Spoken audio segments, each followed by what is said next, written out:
இதுல என்ன கால்கள் என்ன பிரச்சனைனா, நமக்கு சின்ன ரத்த குழாயிலும் பிரச்சனை வரும், பெரிய ரத்த குழாயிலும் ப்ராப்ளம் ஏற்படும். ரெண்டும் ஏற்படும் போது தான் பிரச்சனைகள் தீவிரமா.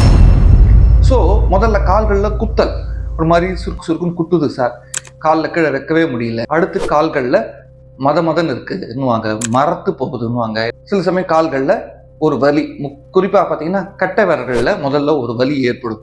சார் இந்த கால் கட்டை விரல் தான் சார் சுருங்கி வந்து குத்துது, எனக்கு வலி ஏற்படுது அப்படின்வாங்க.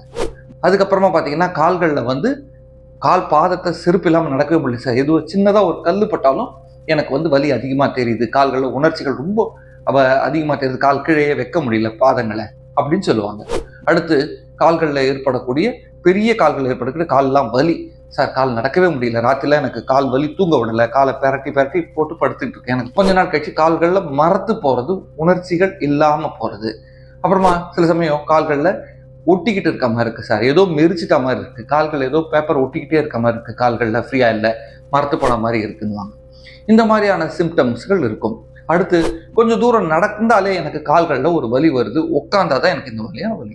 இந்த மாதிரி வேரியஸ் டைப்ஸ் இருக்கு, ஒவ்வொன்றத்தை இண்டிகேட் பண்ணுது. இதனுடைய லிங்க் யூடியூப் லிங்க் பயோல இருக்கு, வாட்ச் பண்ணுங்க, டீட்டெயில்டா நான் அதில் சொல்லியிருக்கேன்.